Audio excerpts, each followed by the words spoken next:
You know, I wonder if I've forgotten how to do this. I did. It's been a bit. Somebody had a ticker on our Facebook group. Was like, it's been 39 days since the last RMA podcast. It was worse than that because he prefaced it with, "I've been sober for X number of days, and there's been no podcast for 39 days." I was like, "Gee." So I used to go to Dead shows, and in the Dead show parking lot in the 80s, there was one song that the Dead used to play called Saint Stephen, except they didn't play it for very long. So some guy in the parking lot had a sign that said, "It has been 3,200 and something days since the last Saint Stephen." And then underneath someone wrote, "Why haven't they played it?" So it's like people are wondering why we haven't been here. They're wondering. They're watching. There's explanations for this behavior. We can explain. All of our bad behavior has a purpose. Well, it always did, except the purpose was usually fucked up. Yes. No, there's it's great to be back. Life has sort of been. Are we really back? Well, yeah. Yeah. Okay. I mean, it's like, what is? It depends on what your definition of is. I feel like we're back. We're here in the Castle Greyskull studios in the basement, and we are trying to get our shit together. Yeah. So we can start with some dad jokes if you want. It usually cuts half the audience, but go for it. It's okay. How many dads does it take? I told my wife, I was talking to my wife the other day, I told her she should embrace her mistakes, so she gave me a big hug.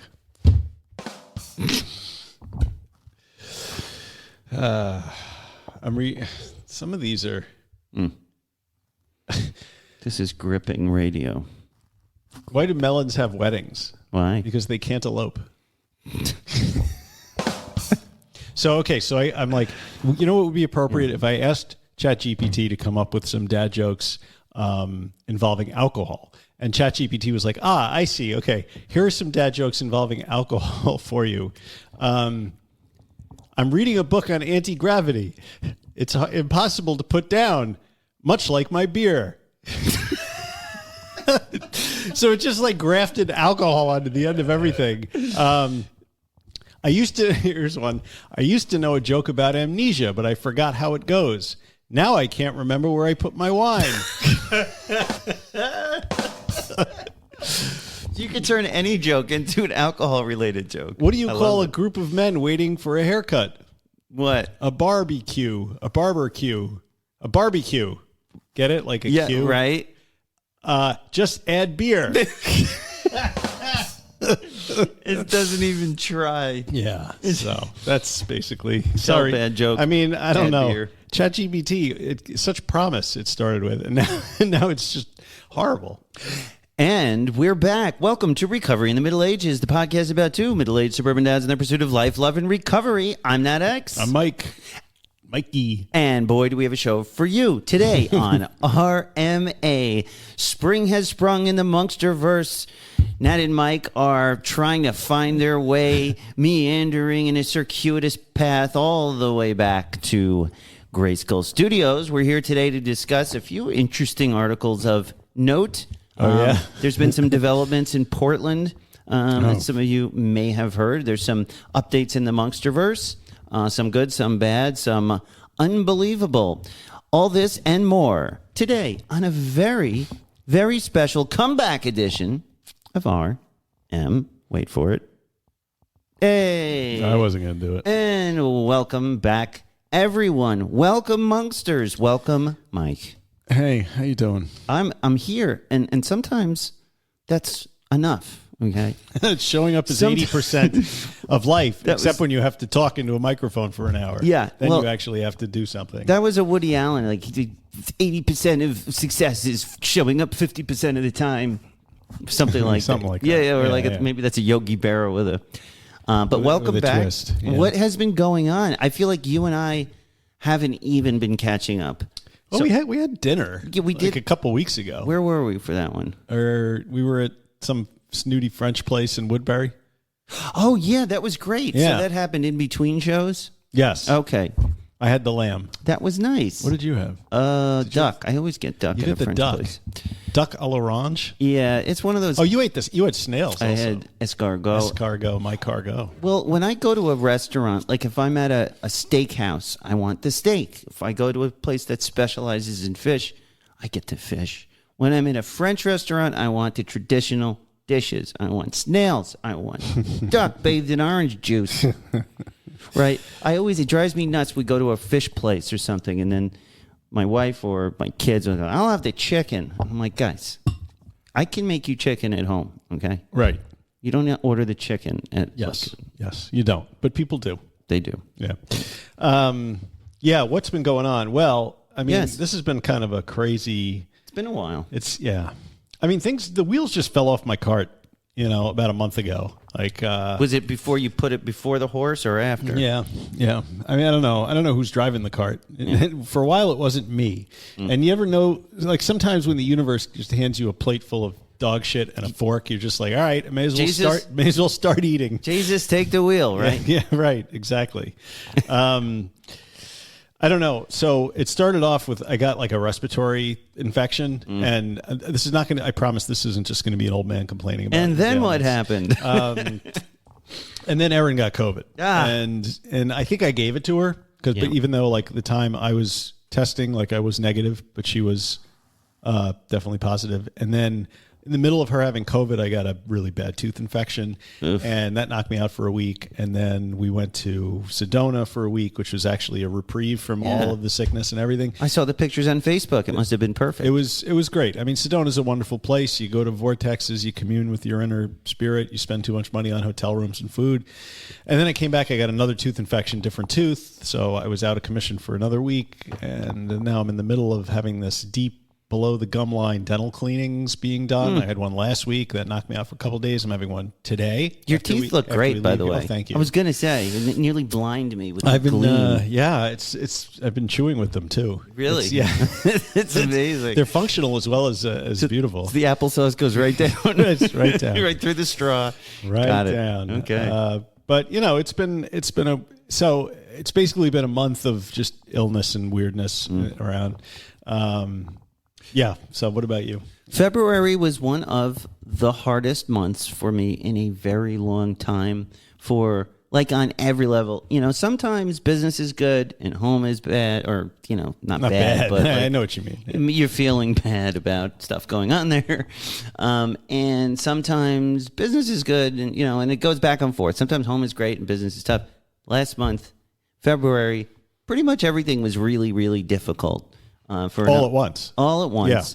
Yeah. We had some health problems with my mother-in-law, and on top of it, it was just really shitty for business. Like I was really stretched thin, and but there were some exciting things that were just stressful, like Noah was in Chicago the musical. Yeah. So that has where it's super exciting, and I was really happy for him because he's in the 8th grade, and like I call it the varsity play, right? Because he's in a play, not on a team. So this is like the varsity. So I was like trying to explain it to him, like why this is cool.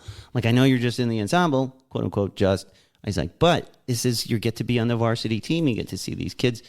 And so it was, rehearsing every day after school till 7, stuff like that. And he was struggling with his homework. So we've been fighting with him to do this stuff. And it was just hard. But, we had the big payoff for Chicago, which everybody, when you first tell them they're doing Chicago, is completely confused because it's a school. And I didn't really know Chicago. I don't know Chicago. I'm not a play guy. See, I'm a play guy and a musical guy, but I never saw that one. I just didn't. I don't know why. It just didn't happen. So I had no idea. Apparently, it's pretty racy. Oh, really? And when I say racy these days, folks, what I mean is too much sex in it. It's about... Seems appropriate for high school. It's pretty sexy. Or junior high. Yeah, it's these, I don't know if they're supposed to be prostitutes or they're just like vaudeville act people who, murder their husbands and they're in jail. And it's like being in the jail in Chicago in that era was good for their brand for singing vaudeville.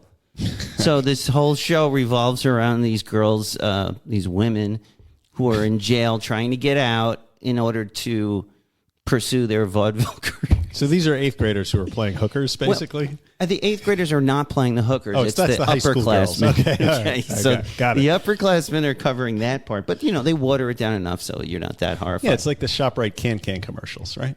Oh, ShopRite. Can ShopRite. Save on everything in cans. I do remember it. Yeah. But I mean, how do you take burlesque and make it for a mass audience? You sell canned vegetables with it, or put it in a high school musical? Or put it in a fruit basket on a woman's head. Well, that was Cheetah Rivera. That's right. Right? It was. I'm not sure why she was famous. I don't either. I think it was fruit on the head famous. So Chicago was great. And it was a great experience for a number of reasons. I mean, doing these musicals, so many kids get to be involved. They have the crew. They have the lights. They have the ensemble players like, Noah, the kids moving the sets around. They build the set. They have to, and then you have the pit orchestra, which, by the way, was excellent. Yeah. I couldn't believe Great. it. I said, wow.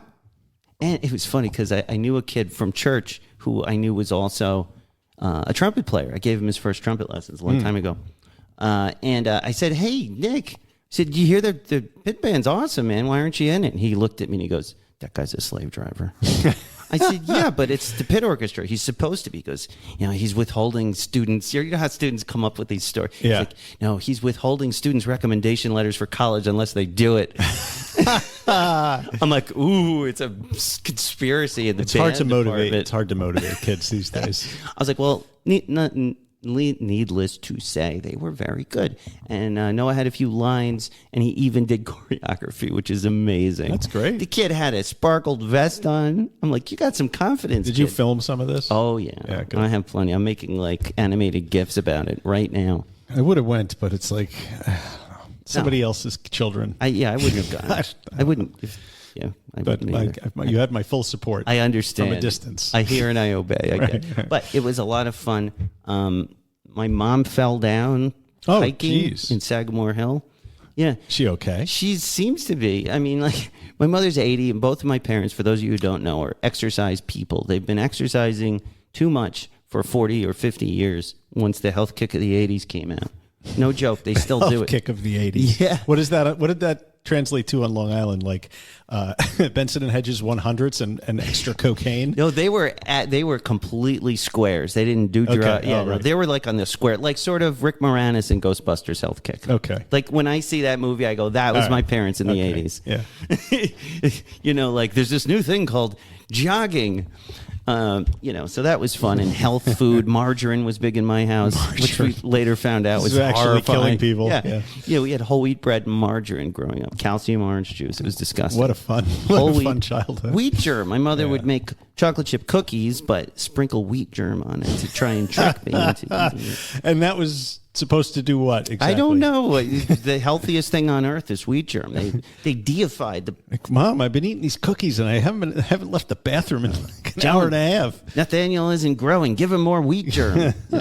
So anyway, Yes. she's walking in Sagamore and she what? She takes a tumble, apparently. I fell down there. Yeah, it's not. I twisted my ankle and it's still bothering me. It's This is like uneven 6 months ago. terrain. An 80-year-old woman probably, something's gonna. But they do it all the time. So apparently she fell, but nobody tells me anything. My parents never. If there's something going on, I don't hear about it until I'm called to come to the hospital, basically. So she shows up. I'm pulling in to go, to Chicago at the high school, and I see an old lady with a cane with an old man limping ahead of us, and I go, ugh, what is this old lady? Come on already. Like, if you can't walk, why did you? And then I noticed, Grandma. it was my mother. Can you believe it? I'm finally like, who's that old lady? And it was from a distance, Was this the first time you saw your mother as an old lady, like in your head? Not the first, but it's been coming up. Yeah. It's starting to Right. I can't deny it anymore. Yeah. And I said, Ma, what happened? What are you doing? Why do you have a cane of all things? And my dad, she fell down. I said, she fell down. Are you okay? And she's wincing but she soldiers on. walking up that hill. She was in a lot of pain the whole time. Finally, the next day, my dad reluctantly takes her to the hospital. Oh, so the cane was just something they had in the closet? Yes. Okay. Yeah, when you're 80, you have these things. Canes and walkers lying around. Crutches, braces. Feeding tubes. The whole thing. Yeah, it's pocket catheter. Right. Wheat germ, Right. from the 80s. So she goes to the emergency room the next day with my dad, and it's not a break. It's some kind of torn ligament, something big, but she hurt her wrist. Oh, in the wrist. So they wrapped up her knee and stuff like that. Oh, they knee. gave her Tylenol. Yeah, she banged her knee and then... Codeine Tylenol? No, she made a point to tell me that it's just, there's nothing narcotic about it. Okay. I said, it's okay, Mom. I'm not going to rob you. And, but she's doing all right, but it's hard watching your parents age. I mean, we talk about this all the time. It's getting late early, as they say. Right. But she's okay, and as annoying as your parents can be, treasure your time with them. Yeah, at some point they're going to be gone. I really try. My mother-in-law was in the hospital over some retaining water. It's just old people stuff starts happening, where it's just one organ doesn't work that great. All of a sudden, then they medicate it, and it breaks the other organ, and then the other organ causes water retention. You just got to stay the fuck away from doctors as long as you can. Yeah, and sure. if I'm your mother, I'd be pissed. I'm all that fucking wheat germ and walking around and look at me now. It's not helping. So it's funny. You mentioned the Tylenol or whatever your mother got there. My first tooth infection, I go to my dentist, and I'm managing this thing with I'm taking 3 Advils and a Tylenol together, which supposedly it has a synergistic effect, or as my dentist says, it's like taking a narcotic without taking a narcotic. So this pushes the pain off for 3-4 hours, and then it comes back. And it was waking me up in the middle of the night. She's like, well, if you find you can't sleep, I'll text me and I'll write you a prescription for Tylenol with codeine or something in there, Vicodin or whatever it was. So how fast did you text her? I said, I don't want to text you over the weekend. Why don't you just write it for me now? And, I'm sitting there in the chair, and in my head, I'm rubbing my little hands together, going, "All right, vacation time." So she writes me a prescription for 4 of them. Yes, that's what they do these days. 4, because I think she looked at me funny when I was like, "Just write it for me now." Yep, immediately. Yeah, and I could tell she was thinking is this drug seeking behavior? Is he, or maybe that's just me, right? Maybe I'm thinking that's what she's thinking. But I showed up for this thing, and I was wearing a hoodie with a flannel over it, and I just kind of rolled out of the doing some work in the yard, so I didn't really look like a lawyer. I looked like a dirty junkie. Right. You're scratching your neck, and you're so. Can we get that right now? Is that cool? So I got them, and I brought them home, and in the middle of the night, I woke up, and there they are, sitting there, just smiling at me, waving hi. And I didn't take any of them. I just managed it with the... So where did you put them exactly? Right next to the bed, or in the that's drawer? funny. They are in the cabinet up there. Good. Yeah. Okay. Next to the weed gummies. I have quite a collection of drugs. Hey, I have to go to the bathroom. Can you pause it? I mean, I have a closet full of illegal drugs. Really, I have that weed that I found. Yeah. I have. So my son Jack. Yeah. The one who is super smart and looking at UC Berkeley and all that stuff. Well, he's a normal kid. Aaron gets a call a couple weeks ago from one of his friend's moms, who I guess his friend came home from. They were out hanging out, and he goes to hang his jacket up, and his pockets, turn out inside out, and out comes the edibles, dun, dun, dun. wrappers, and the muscara mushroom edible falls out. And wow, I'm like, an edible, I'm like chocolate or something. Yeah, so there were weed edibles involved, and there were mushroom edibles involved. But these mushrooms are not psilocybin mushrooms; they're Amanita muscara, which are more like a benzo. Oh, I never even heard of it. It's like a benzo mushroom. So you're not tripping. Well, yes and no. It's a different sort of trip, apparently. Anyway, So I called Jack down. I'm like, I cannot fucking believe this. Like, I got to go through this with him now. And I, of course, being the drug resident detective expert. that I am, there should be a show like, how there was like Pet Detective. There should be like drug detective. Like, Teenage you call drug the drug detective to come into your house and find all the weed your kid's hidden around it. So I'm like, are you vaping this stuff too? And I'm like, you better tell me because I'm just going to go in your room and look at everything. And he's like, yes. So he brings me the vape. So now I have a vape. You know where I put it? I put it in the Recovery in the Middle Ages Incorporated Documents. I hid it in there. Perfect. So I have this discussion with him. I'm like, look, and the funny thing is like this other kid's parents, they go to see like J-Rad, the Disco Biscuits. So they're fucking stoners. Yeah. I know this already, you know. But apparently they just said to their son, like, look, you're going to college in 2 years. When you get there, whatever, smoke your weed, do whatever you think, but you're 16, your brain is not fully developed. How about just not doing it? Yeah. Right? And I'm like, perfect. I'm just going to adopt that whole cloth. I like that. And I that's kind of what I put out in front of him. But then like I'm driving around the car and I can't help myself. I'm like, because now he's taking like mushroom gummies, like lion's mane and like reishi, like the good mushrooms, right? And so there's a lot of that in the ads I see. So I'm always joking with him, like I'm like, here, take your mushrooms before you go to school, but not the other kind, And I think he's tired of hearing me. But I decided like to take a totally different tact with him than I did with Dimitri. Like Dimitri, I came down on him like a ton of fucking bricks. Drew lines in the sand, made threats I couldn't support. Almost send him off to fucking Utah to go, bushwhacking in the woods for 3 months.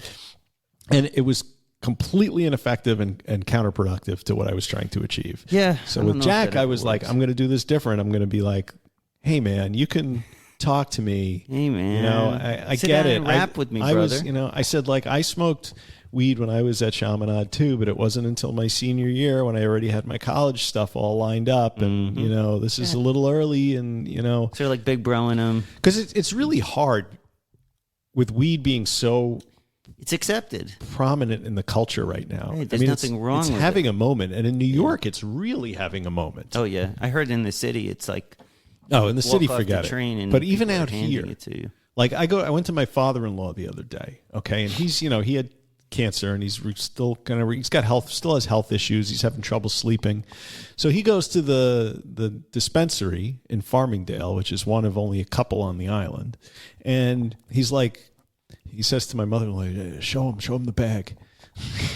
I'm like, why me? Why am I always so? She's like, here's his weed stash, and she gives me this bag, and I open it, and there's edibles and there's tinctures of THC, and then there's this thing that looks like a prescription, like it was written by a doctor, but it was written by some fucking weed dispensary. Oh, like one of those. Yeah, it was like medical marijuana, in air quotes, right? And it's like, take this amount and that amount and this and that, and they're like, well, how much should we take? I'm like, the fuck am I the expert? So I'm like, I don't know. It says here, like, if you're going to take this is a perfect starter dose for a gummy, so maybe just eat half and see what happens. This is like, but there's these dispensaries that are, it's like giving weed to cancer patients and saying like, this is going to help you sleep. And they don't know that. I mean, weed has been Schedule 1 since 1972. Like they've not studied this. Like, so all this medical marijuana bullshit, like they don't even know, else. Right? It's like, just take a little and see what happens, man. Put some lavender oil on your temples. Like, what else? It's I like don't know. Aroma. Maybe I'm like completely off base, and the Californians will correct me that no, in fact, this has been studied for years, and But I was just kind of like rolling my eyes at the whole thing. Like, look, just I don't know. Take half. It's turned into everything. It's a cure-all, I've noticed. Yeah. Now it's like any problem that you have. Are you depressed? Are you too happy? Are you tired? Are you too energized? What does that sound like? That sounds like our other favorite substance. Alcohol. Alcohol. They're just fucking making weed the new alcohol. It's the cause of and answer to all of life's problems. Yeah. It's somewhere to make money. It's like they've discovered if you push this stuff on everybody for every reason, just market it differently. That's it. It's all marketing. It's all marketing. Just like opioids. Yeah. back in the day. Yeah, they marketed it for everything. It wasn't addictive. You Right. never hear them talk about addiction to THC. Because that would really crush the business. Yeah, but it's just as real as, any other addiction. Yeah, so it's a brave new world, and I was thinking about talking about this on the show a bit more. Like, how do we communicate to our kids, like the realities? Like, forget scare tactics; it doesn't work. Forget, being their best friend and doing it with them; that doesn't work. What is the balancing act that we as parents have to perform in order to keep our kids safe, educated, and realistic about what they're doing? Well, I think there's a big difference between cannabis and fentanyl. there's Are some, you sure? There's some light in between those two things, There and is. maybe the approach you take to your kids about the dangers of cannabis is different than the approach that you would take about the dangers of heroin and cocaine. Well, fentanyl's easy. In other words, it will kill you. End of sentence. There's no gray area. With THC, it's far more difficult because there is a sliding scale of pain and joy. Like, it covers so much ground. There's so many different. There's a big difference between dabbing shatter. I think I used those properly. Did I? Beats me. You dab shatter? I think you dab shatter. Something like, the soup. There's like the super concentrated stuff that is like a serious. Yeah, you narcotic. make it with butane. There's a very different experience between that and taking like a gummy with CBD in it to go to sleep or something. So that's where it gets tricky. It's like how to explain, to a kid that like there's, I don't know. You see, I don't know what to say, except I want to be honest because I know that the minute I lie about something to get a good result, like ends justify the means, the minute I do that and the kid knows I lied to him about it, or they try it and realize, oh wow, my hair didn't grow on the back of my hands, they're not going to believe anything I say. That's the masturbation thing, right? You have to. That's the one. And the minute hair didn't grow on my palms, do you know what I did? You started jerking off with both hands. 25/7. 25/7. Like Trump, two guys at the same time. I look like Popeye in high school.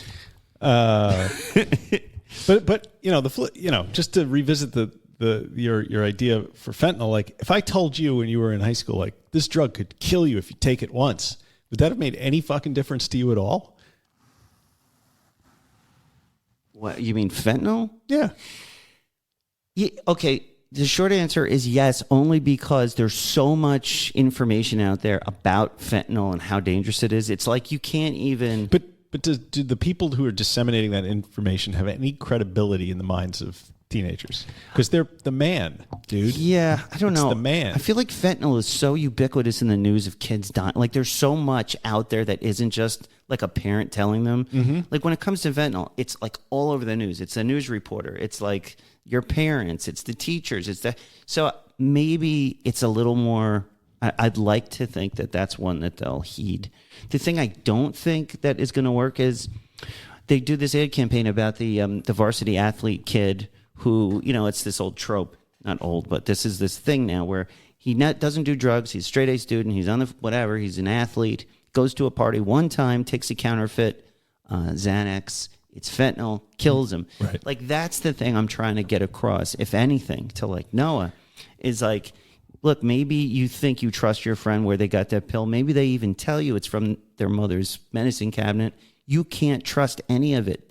You could die. Like, you'll die. It's not even like me being mad at you. Like I told him, I said, I'm not even going to be mad at you. Like, you're just going to die. Like, there's counterfeit pills. And I showed him, like, this is where they seized a pill press, Right. Like, just don't even mess with it. But then the next thing is, well, okay, THC is being regulated now. So that's like your safe experiment. Yes. And so maybe just to keep them from the guillotine with that fentanyl, maybe you just, I don't know. Well, I told Jack, I said, the weed is not the worst thing. I said, your mother will kill me for saying this. No, I didn't say that. I said, you're better off, if you're going to experiment with something, you're better off experimenting with weed than alcohol. Yeah. I said alcohol is the real problem in my book. Like, that'll kill you. Yeah. And it's getting easier and easier, I think, in our culture today where less people are drinking. I feel like it's not as, but it's turning to weed. I said that to Jack. I'm like, supposedly your generation isn't drinking as much, and he just rolled his eyes. He's like, yeah, I don't think we're just as bad or worse than you. But when I've told Dimitri fentanyl bad, and Fentanyl for years. Well, I tell and he personal told me that he too. was like, my friends we have fentanyl test strips, so we just test the drugs that we're going to do. I'm like, oh, okay, it's good. I guess. Yeah. I have a ton of Narcan I got from Dopeycon. If you ever want any, like the little. Oh, I probably should have some around. Yeah.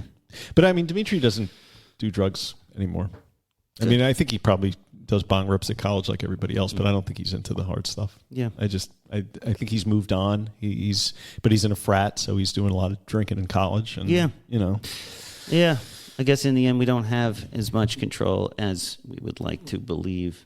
I wanted to talk about, we got some stuff going on in the Monksterverse and the Inner Sanctum that I feel like right. is we should worth talk about mentioning. that. Yes. Yeah. The show is brought to you by patreon.com/recovery in the Middle Ages. Join us on Patreon. We have a Discord chat group where everybody gets together and kvetches, supports.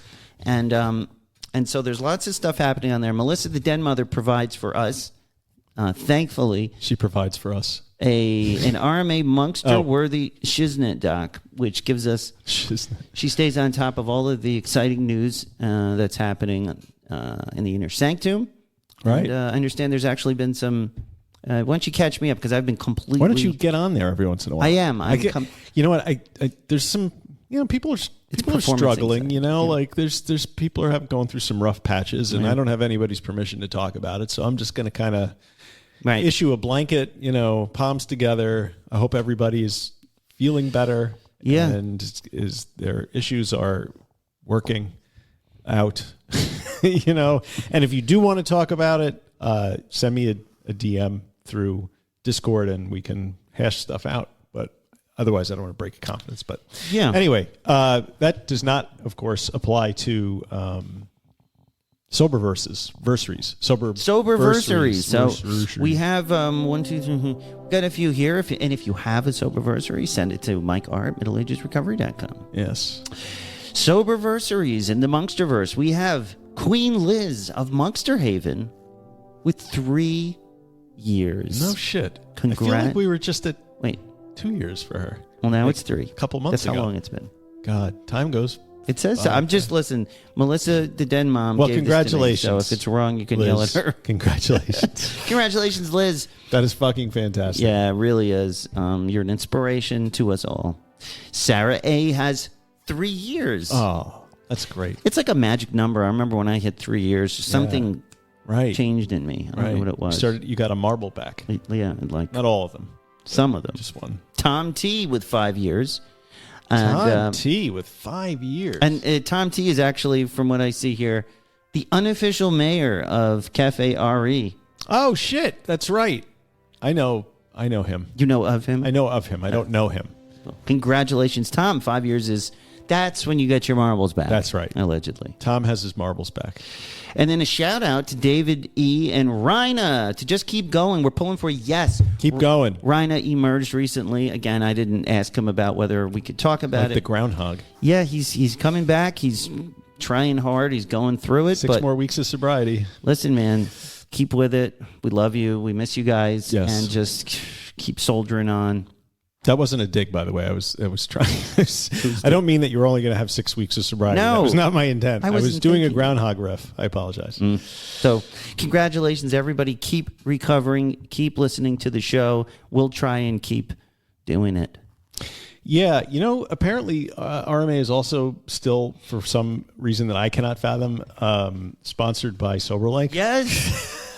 Well, we ignore their emails. I haven't sent them a bill, so we've not been paid or anything. So this is just for the love of the game. But then again, we haven't been doing shows, so we have not been advertising them. But if you struggle with alcohol addiction, you've likely tried to make January 1st your sobriety date at least half a dozen times.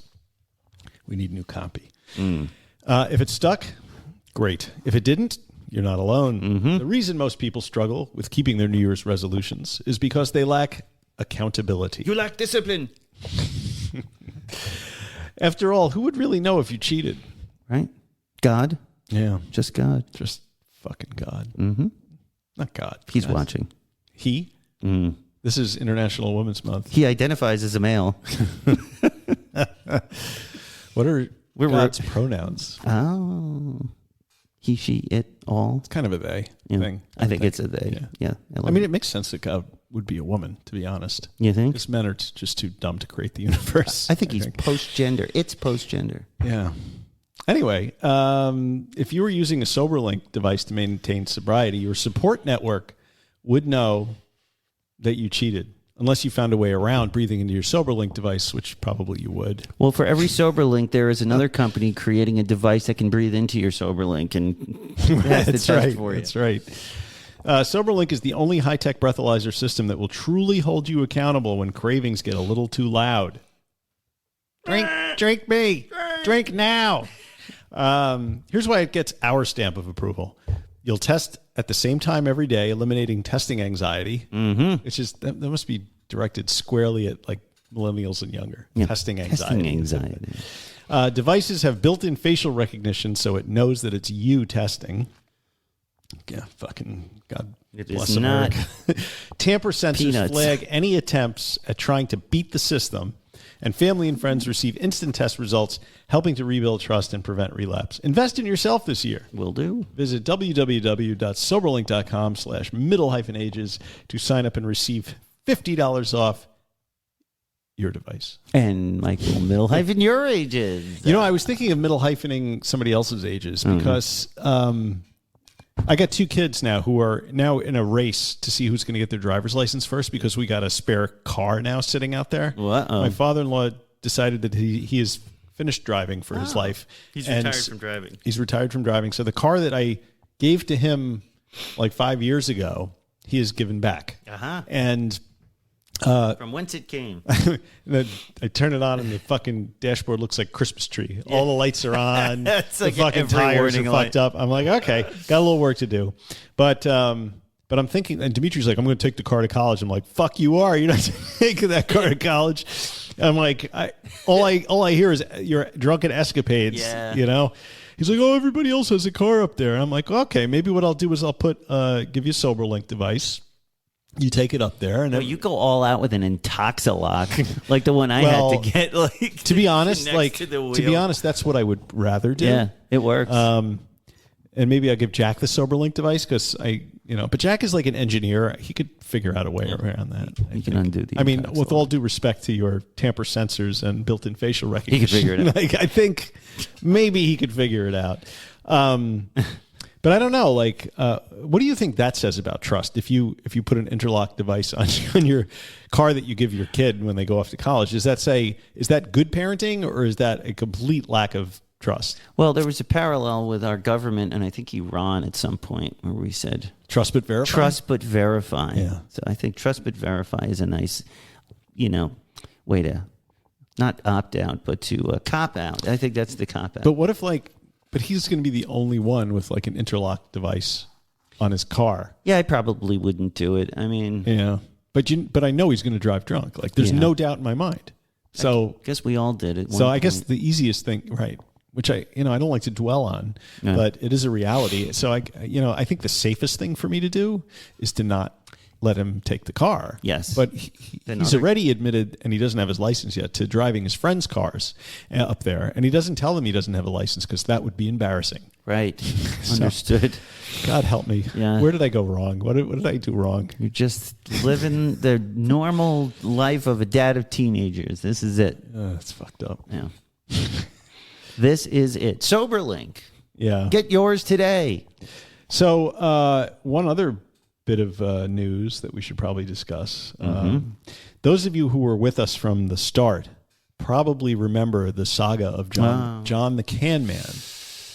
Your friend from group therapy who would come by the shop and sit and bend your ear for a little while. He's a local houseless person that is known in town. Unhoused. Sorry, yes. Not houseless. Unhoused. I'm trying to use the term. Who I became very good friends with. Like Mike said, we were in outpatient group together, and some of my most difficult times. So I got to know him very well, and I opened up my store. And he used to run around town with his shopping carts. He's the guy that would pick up all the cans. And it was really he did the job that our sanitation department has some he was struggles relentless. with. You'd see him. He walks everywhere. You could be 20 miles away from where you know he frequents the most, and he's there, walking somewhere. I got to know him as he was sober from smoking crack for 10 years last year. So he's a sober guy with some difficulties in life. And in any case, he was wiped out pretty bad by a car because he's always in the street. He doesn't have he doesn't drive. He doesn't wear reflective clothing. No, he's just been going at it for years and years and years. And then apparently he got wiped out by some, I don't know if it was a drunk driver or just a distracted driver, but he's in really bad shape. Do you know how the accident, was he crossing the street in front of 7-Eleven? I don't know the details. That's a very dangerous area. But that's what it sounds like from what I read. And there's a GoFundMe, and, I've run into him a couple of times over the past year. Just, hey, how are you? He's just the same old dude. He's doing his thing. And, so it's very difficult. But the whole town knows the guy because you've seen him everywhere. He's a fixture in the town. And so they've done a GoFundMe. So we posted it. Thank those of you who... So I know some folks have donated some money to him, and we really appreciate that. He's a beloved character in town. Like he doesn't really have family to support him. I mean, I won't go into details, but he's got a really tough family situation, what's left of it, and he doesn't have where the support, like the town is supporting him, right? And so it's he apparently there's like a cracked pelvic, like it's bad. Oh, so I heard he may never do the cans again. I'm hoping he is surviving. There's a guy that used to walk probably 15 miles a day.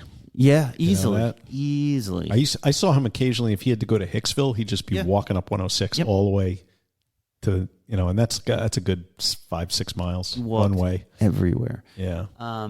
So my hope for this, if there is a silver lining, is it sounds like he's going to pull through, and maybe he can't do that kind of life anymore. I mean, the guy's he's like 65. I was with him the day he finally got his his first Social Security check. I'm like, you're retired now, John. We were like, we celebrated, and so I'm hoping. I hope he can get into a more permanent, stable living situation because. The fact that he's managed to stay sober while still being out on the street for 10 years is it's remarkable. I don't think I could have done that. No, it's amazing. He's amazing. And I'm hoping this gives him an opportunity somehow. I don't know how. I know that God will work his magic here. But I'm hoping this will be a better situation for him somehow afterwards. Like that maybe the money raised, and it's significant for him. It's about 8 hours of ICU care. Well, here's the Hopefully thing. he has Medicare. He does. He has Medicare, all of that stuff. But, that's limited. If he can't pick up cans and do his landscaping work, and he was always working. The guy was working. Yeah. If he can't do that, what's he going to do? I don't know. Yeah. So pray for John and think about him. And, John the Can Man. If you're moved to donate, just go check our Facebook group. We got the link up there, and I'll throw it in the show notes. No pressure, but, he's it's good to support your fellow travelers on the road of life. And with that, I think we should be right back after these words and do our news stories. Unless you had something else you want to put in the beginning of the show. I don't know. We're still in the beginning. Yeah. Okay. No. So say the thing again. And we'll be right back after these words. All right.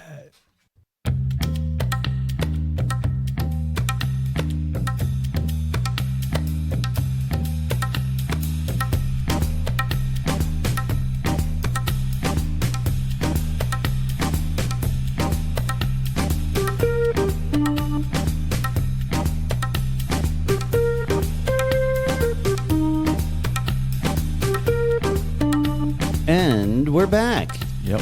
Hi. Hello. Hi.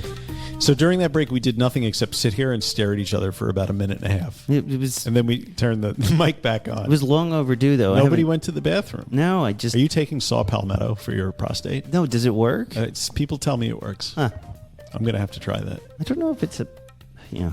The urologist herb. didn't offer me any... Well, they're not going to offer you herbs because they're beholden to big pharma, dude. True. Yeah. The big saw palmetto business. Speaking of pharma, so the fucking... Wait, is this recovery in the news? Oh, yeah. Recovery. No. That's not recovery in the news. Why do I even still have that on here? know. It's fucking shit. No. Just hold your horse. That's not it. Nay. Yeah! All right! Recovery in the news. Recovery in the news. Recovery. Recovery in the news. Motherfucker. Yeah. Why are you fading out the music right when I'm hitting the high note? Isn't that what we always do? I mean, not that quick. I need the bedding to sound like... Yeah! Just do it again. It's not a live fucking radio show. All right. Just turn it up. Okay. Jesus. Come on, you're an actor of sorts, don't you? Fucking used to doing multiple takes. Yes, yes. Right. Vaudeville, honey. I'm pissed. Why you know are you why I'm pissed? pissed? No. Because Oregon royally fucked up the legalization thing. Yeah, they fucked it up, and now it's over. And now it's never going to happen anywhere ever again. Proposition 110 that we have spoken of ad nauseum, it seems like, occasionally on this podcast, was a voter initiative. It was passed in 2020 in Oregon that basically decriminalized possession of small amounts of all drugs. Yeah, we've been talking about hard the, drugs, repercussions. soft drugs, middle of the road drugs. Nexium is now decriminalized, apparently.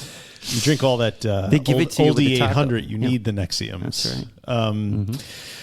So, as you all may have gleaned from watching the news coverage of what's gone on in Oregon over the last few years, the rollout of Prop 110 was not particularly smooth. What happened was, for those of you that didn't listen to our 90 other shows on this, if you got arrested with a quantity of drugs in Oregon, the police, not arrested, if you had a law enforcement encounter, if a cop stopped you because they saw you were smoking fentanyl or whatever in the street, they would give you a card with the 1-800 number on it and a ticket for $100. And you were supposed to call this number and access treatment services. And if you did that, the fine would be waived. I can't believe this didn't work. Yeah, right? I'm like, who the fuck designed this stupid ass fucking program? Someone who has never known a drug addict or been a drug used addict, drugs at all. seen a drug. Right. Yeah. So you know how many people called that line in like the 3 years this thing had been operating? 10? Like 10. Yeah. Right? Because, I remember, when I in the middle of the crack epidemic, of which I was a large part of, if somebody had been like, here's a ticket, you can, if you call this number, we'll waive $100, or you could go continue to buy crack from that guy down the street who's got really fat bottles. Yeah, can you I would imagine have been that like, phone yeah, call? I'll call it tomorrow. Yeah, imagine, here you go. Doop. Yeah, hi, this is Nat. Yeah, so I was in possession of crack. I was on the streets Right. of... Listen, I got this ticket. I just really want to take care of this. Yeah. When can I wrap this up? Yeah. I've got this crack ticket. So that was the enforcement leg of the stool. The other leg of the stool was supposed to be treatment, right? Because when you called that number, what was supposed to happen is you were supposed to be directed to some sort of treatment program that was funded by the revenues that came in from cannabis. Okay? Makes sense. Except they didn't actually set up the treatment part. Yeah, small detail. So, yeah. You can't send them all to Outward Bound. Right. Well, I mean, okay. So number one problem, no one's calling the number because it's fucking stupid. And number two, even if they called the number, there were no treatment beds available. So basically what they did was they legalized fentanyl and crack and all these other drugs, and then did nothing else. And just allowed Portland to become the poster child for liberal, out of control fucking cities. Yeah. Yeah. And the thing that really fucks me up, right, is so So when they were crafting this program, they were like, well, we have a very good reason to believe that complete legalization of drugs will not be such a big deal because we did it with cannabis. And look, everything's fine. You know, the sales of pizza and potato chips have gone up by 300% in Portland, you know. 7-Eleven's revenues are skyrocketing. Right. So they were thinking, oh, this is not going to be a big deal. And of course, you know, like I said earlier in the show, cannabis is not fentanyl, right? So perhaps predictably, the effects of allowing free-floating fentanyl use in the streets were not exactly a positive thing for the city of Portland, right? And then, of course, you start seeing all these images on the news, and that disturbs politicians whose principal motivation for being a politician is to get reelected and stuff their pockets full of filthy lucre. Yeah, or get the other guys out. Right. And, you know, when, of course, businesses in downtown Portland were suffering because, you know, and you know, so we're not good at nuance in this country. So, right, instead of like saying, you know, let's hold off, let's make sure this funding's in place, let's set up these structures, let's do it, let's really put the effort in. No, it was much easier to just get another bill in there to recriminalize the drugs and you know, put the criminal justice system back in charge. So now, okay. So, you know, there was a editorial in the Oregonian, right, which basically says recriminalization bill offers a necessary start on addressing Oregon's addiction crisis, right? Fair enough. So what this is supposed to do, House Bill 4002, which passed recently, it laid out a health-focused strategy for combining multiple opportunities for treatment with the structure of the criminal justice system, a departure from the all-carrot, no-stick approach Oregon currently has. So it recriminalizes possession of small amounts of street drugs as a new unclassified misdemeanor that carries a potential 6 months in jail. But it also calls on counties to set up deflection systems in which users are offered multiple opportunities for treatment as an alternative to prosecution and the traditional criminal justice system. Sounds good, right? Right. Except they're not required to do it. It's just suggested that they do it, so they don't actually have to do it. So the idea is to emphasize a health response aimed at helping a user connect with services rather than a criminal response. And the bill also calls for expungement of charges following completion of treatment. It's like drug court.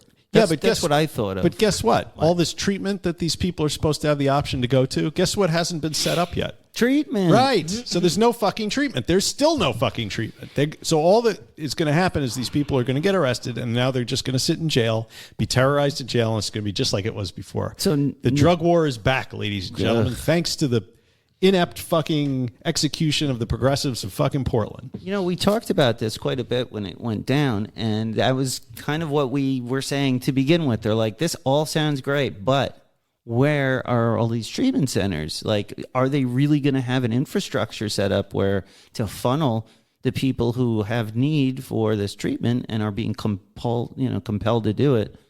Yeah, you have to have it. So now it didn't work, and it's all coming back. They don't even have the money to. What about all the weed profits? They don't even have enough money to what happened? What happens when you have a big pile of money sitting around in a capital, and all these vested interests are all going to want to dip their fucking beaks in there and funnel it towards their own pet projects? Right.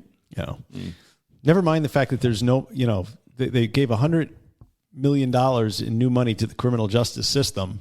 How much of that do you think is going to go for defense attorneys? Probably not a lot. Yeah. How about profits from, private jails and things like that, or public anything? How about, incarceration profits should go towards building rehabs. Like, I just don't know. It's the problem is like the way this was rolled out in Portland. I'm very angry, by the way. Yes, you appear to be. I appear to be angry, and I am in fact angry. But the thing is that Oregon was probably the last place in the country that you should have done a rollout like this. Bridge Marine. Whoa. Sorry. That's about my hole in the water that I pour money in. Anybody want to buy a boat? I'm trying to get rid of it. Not me. So, because Oregon actually had one of the lowest rates of per capita spending on treatment in the entire country. So legalizing drugs without having the treatment in place, there wasn't even the bare minimum. There wasn't even the bones of treatment.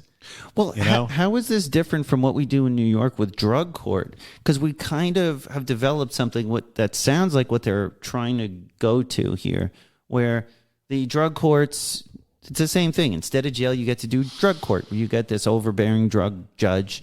And I heard all the stories from guys in rehabs who were going through it. It sounded like a nightmare, but it was all very much like the legal justice system is working hand in glove with like sober houses, OASAS,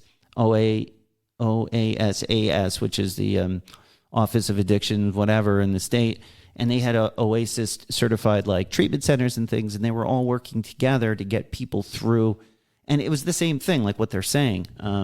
So maybe stepping back and implementing more of a drug court style situation is better, but it doesn't sound like they have that in Oregon. Replace the term addict with cancer patient. I mean, to me, does the criminal justice system have any business being involved in this medical situation?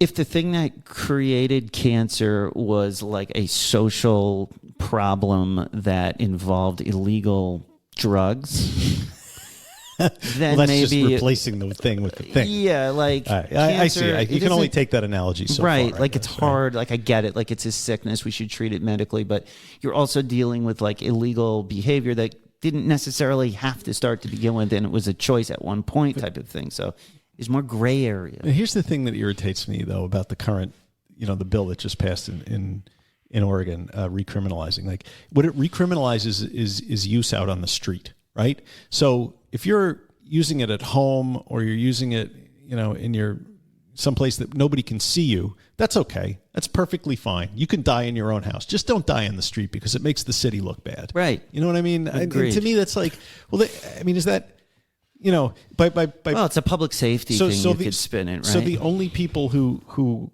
get sent to have the opportunity to access this treatment are people that get arrested for being on the street. What about all the people that want to get into treatment who are using drugs in their houses? Who are not to them? on the Well, they're not. How do they get involved? They're not the immediate public health risk that these vagrants are creating. I don't know. And there's also the question that I started thinking about, like, was the legalization of the drugs even the issue? Like in 2020 and 2021, you also had the pandemic. Mm-hmm. You had people losing their jobs. Yep. There's a mental health crisis, sir. You had the fentanyl starting to come in here in huge waves from China and Mexico. Yep. And I was in Kensington in Philadelphia, and I was driving around, and that didn't look any different from downtown Portland. And drugs are still illegal in Pennsylvania. Last time I checked, it's not changing anything. So was it Prop 110 that caused all the street use, or was it a confluence of factors? You know what? Nobody's looking at that because nobody gives a shit. They just look and they like, okay, look, there's junkies in the street, and that makes our city look bad. So let's throw everybody in jail again. Yeah, I'm trying to get last time at least we got them all off the street and to make room for the fucking breweries and the. I'm trying to get my Starbucks, and there's these junkies. Right. It's just we don't do complicated problems very well in this country. No, we just don't. Yeah. Yes. What in the world is that? You know this? Song? Yeah, Portlandia. Yeah.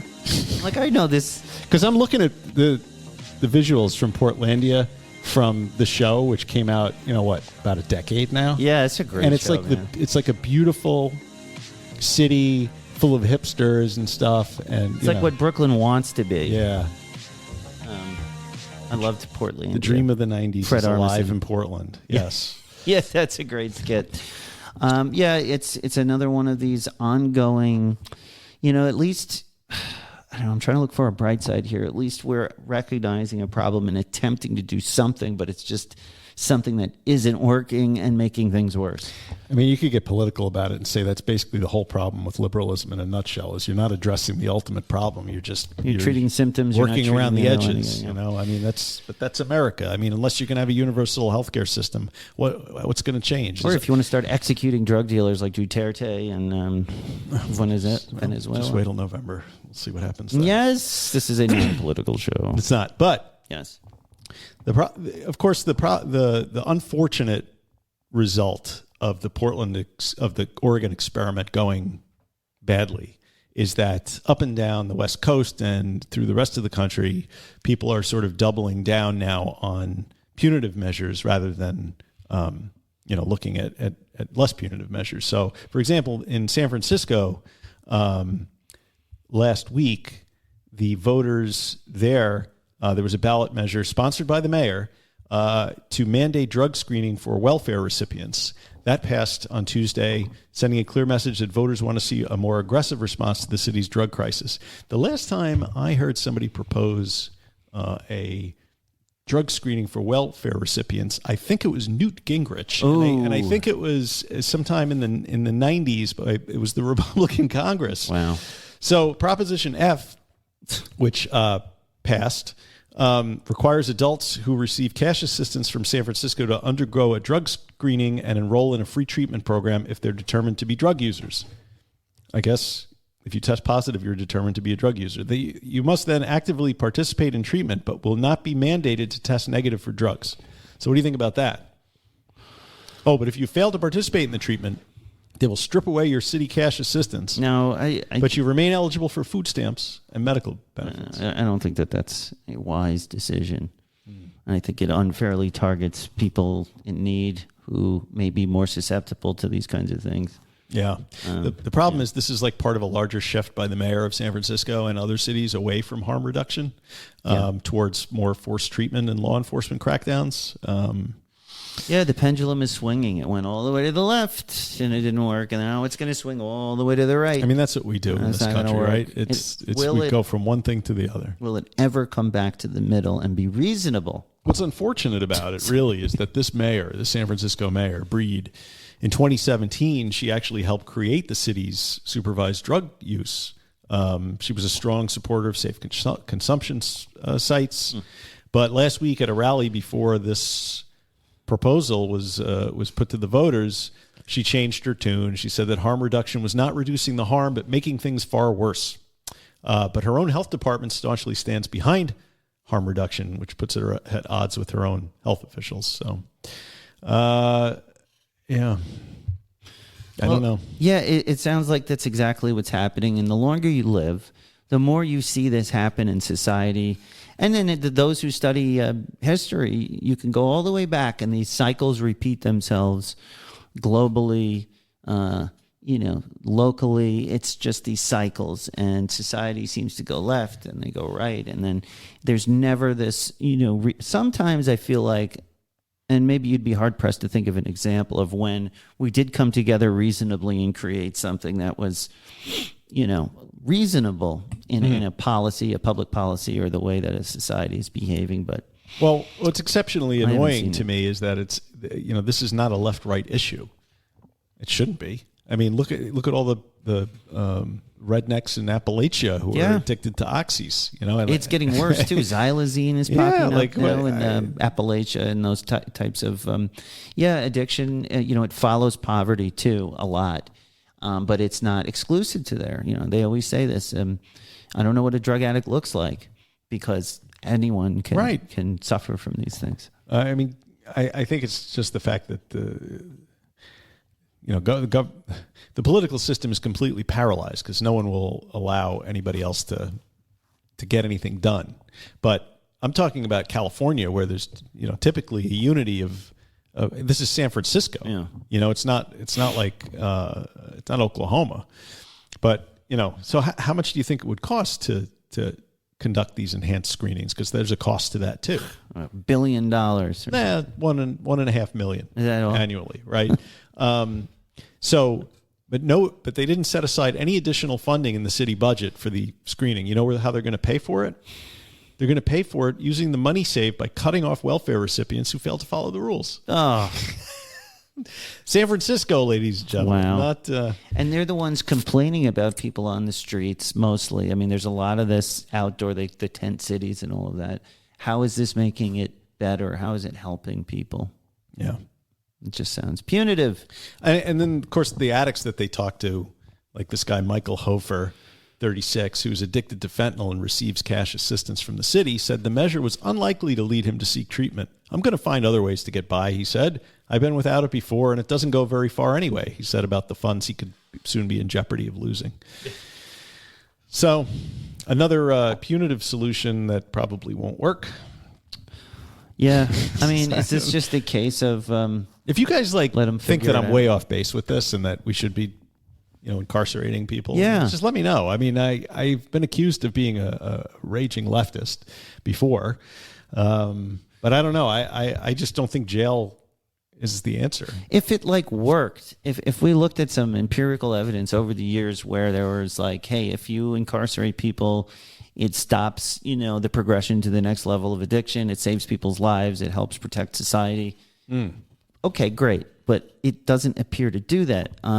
One of the we did a show on that documentary about the three guys over from the 70s all the way till just thinking about that and I mean, it's anecdotal, of course, but it's very interesting to see how people's lives are actually affected over time by being incarcerated, by interfacing with the legal justice system.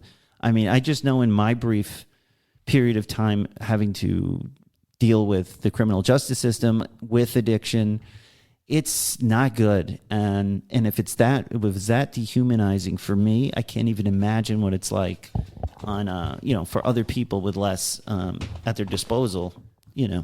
Well, it kind of sets you up to fail, doesn't it? Yeah, 100%. That's all it does. It sets the bar so high it's impossible. Right, because judges and drug courts who are coming up with the list of things that you have to do in order to progress from the court and have your charges dismissed are also not professionals. They're not. You can't say your main platform for recovery can't be put the plug in the jug, idiot. That's basically.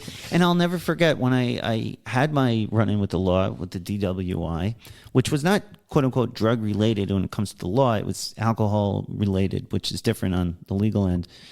But I remember I had to be on probation, and it was known that I was at least an alcoholic. I mean, legally speaking, they were treating me adjudicated an alcoholic. I'm an alcoholic legally. And the terms of my probation, I had not recovered by then. I was not equipped to just put the plug in the jug, get my life together, and follow these rules. So because of that, it kept me in the system longer. Yeah. Because I was really unable. I just was unable to keep with the terms of the probation because while I was being punished for driving drunk, I was being tortured because I was an addict. Right. And it wasn't right. It did not fit the punishment, and I can whine about it, but it was my fault, etc. But the system, I can genuinely say, made it worse before it ever got better. And the only reason it got better is because I was going to lose my life, and it wasn't the system that saved me. It was me finally going, holy shit, they're not going to get me out of this. These rehabs, these people that they're compelling me to probate. I have to do it. I have to work in the system, no matter how unfair it seems. And it took a very long time. But that's me. How many other people just give up? And you were lucky because you had a family structure around you. You had certain systemic benefits based on who you were. I had insurance. Are in society. You had insurance. You didn't catch a felony. Right. So you were able, when you were done with all of it, you were able to put your life back together. I had a good lawyer. Yep. Why did I have a good lawyer? Because I had access to one. Right. But I mean, people who are charged with felonies and can't get themselves clean, and then that felony's on their record, well, they're pretty much done. You're not going to go out and stitch your life back together, get a good paying job and everything with that sitting on your record. That's where recidivism comes in. So that's sort of full circle back to the idea of, charging and criminalizing this behavior does not help people in the long run. Yeah, the criminal justice system is not rehabilitating people on purpose. People do get... It's funny because you'll always hear someone say, well, I know a guy turned his life around in jail, and you read books about it. It was the best thing. That's just dumb luck, honestly, the way it's set up. If someone is rehabilitated by this criminal justice system, it is by chance. Yeah. Completely. Yeah. And that is a very special edition of Recovery in the News. Yeah. Recovery. In the news recovery. You got any week in weird or no? No. Oh. Week in weird? No. I've been watching some weird shit, though. Yeah. Like lately. Is it starting to percolate out there? The weird is coming into the news. There's aliens. People are believing in aliens now where they didn't used to. UFOs, UAPs. I don't know about that. Extraterrestrials. There are a lot of TV shows out there. Like I'm watching Constellation. You heard of this? I saw the little thumbnail on the TV. It looks cool. Yeah. It's that one's sort of like quantum, based on sort of quantum physics, like, parallel universes and jumping around. And then I'm watching this other one called The Signal on Netflix. They're both like women astronauts that have something to do with the space station, and they come back and hilarity ensues. Not hilarity, but like crazy shit goes on. So like we were watching, because the one of them is on Apple TV Plus. That's Constellation. So they're released once a week. So like a regular old TV show, but Netflix, they dropped the whole thing for the other show, right. Signals. So you can binge it. So we were watching Signals last night, and Ben's like, "Is this the same show you were watching the other day?" We're like, "No, this is the other show with the female astronaut on the space station who comes back, and her husband and the kid have a thing." The other one, Gravity. But it's like they're making a lot of these shows now about weird things happening in space. There's even another one called Three Bodies, something that's coming up. Oh, yeah, I saw that being advertised. I'm actually watching an alien show that's a comedy with Noah. Oh. It's hilarious. What's the name of that? It's on Resident Netflix, right? Alien. Yeah. Let me tell you, I turned it on as a joke just to, sometimes I mess with Noah. Week in Weird. Resident Alien, folks.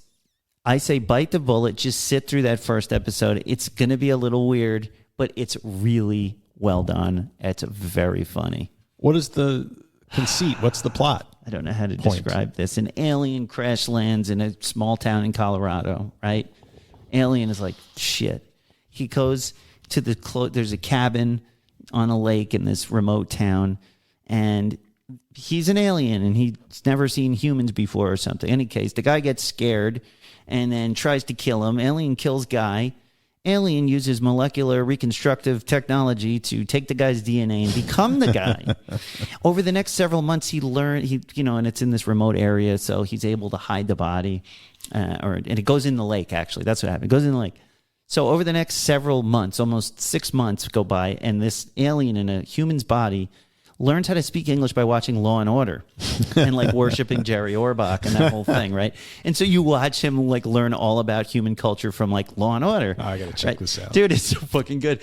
And it turns out the guy who he took over was a doctor who was just kind of like living in a lake house. Now, in town, the real doctor, the one-town doctor in the small town, like gets murdered, right? Oh. And they're like, fuck, we need a doctor. The town needs a doctor. So the mayor of the town is this young guy who like grew up there. He's like third generation. It's hilarious, right? He goes, they say, hey, there is a doctor who lives in town. It's this guy, Dr. Vanderspiegel. He vacations here, but we should go get him because we need a doctor. We have no doctor up here.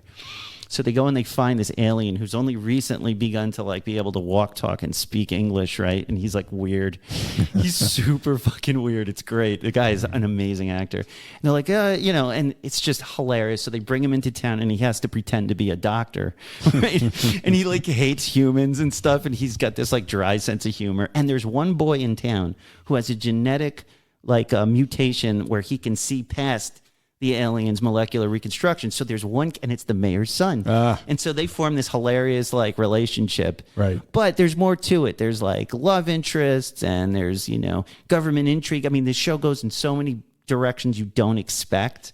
And it's all fucking hilarious and weird. And all right. I'm going to watch dude, you got to watch it. I'm going to watch it. And that guy's an amazing. So in any case, and he's on Cameo. So if you want Dr. Vanderspiegel to read something as the alien, it's worth it. Yeah, well, Santos shot me down, so maybe him. Santos. He's running. He's going to run for Congress again. It's more of a limp, don't you think? I think it's just for legal fees. He's taking a page out of Trump's book, and But anyway. Well, look, it's been real, and I think we probably gotta go, no man. show next week because I have to go to San Antonio, Texas. San Antonio. So we'll hear all about it. I'm glad we were able to get together just quickly. We have a lot of big plans that we are hoping to be able to get to. We've got. Hopefully, Nat will tell me what they are. I am going to tell you what they are. I've got a lot planned, guys. I am not giving up on this show. I am not giving up on the message. I'm not giving up on the research, and I'm not giving up on the fun. It was weird being away. Yeah, little untethered. I don't like it. Yeah, I had to find my recovery in other places. And that's I had to no go fun. to like Other places I had to suck. go to Reddit. No. Subreddits. I had to, I became like the annoying guy on Facebook that was yelling at the AA people. Like I was that guy. We have to do this show. It's the best thing for us. It's the best thing for the universe. Oh, wow. It's the best thing Not for too lofty. Well, even more, it's the best thing for the multiverse. Oh, all right. Every possible reality. There's You a heard it version. here first. We're the best thing for the universe. Well, look, there's a version of our show in a parallel reality where we do the show every day. There's also a version where we actually make money. Yes, I love that version. That version. Someday. Yeah. Well, that about does it for today. I know I had a great time. Did you? Oh, yeah. Thank you so I much did. for I did. listening. We miss you guys so much. Visit us at middleagesrecovery.com. No. And prepare to be disappointed. Still? No. Podbean, Apple Podcasts, Facebook, Instagram, Spotify, Facebook, YouTube, and Twitter. X. So, tweet us Excess a at twat, you ex. Access, yeah. All my exes live in Texas. Drop a 5-star review. Join our private Facebook group on Facebook. And please write Mike Art, middleagesrecovery.com to say hello. You can also join us at the Inner Sanctum where all the cool kids hang. Patreon.com/recovery in the Middle Ages. And finally, the best way to help the show is to share it with a friend. Please share the love and help grow the RMA movement. And as we say, non proficiat perfectum. It's progress, not perfection. See you next time. Stay fresh, cheese bags. Be good. Oh.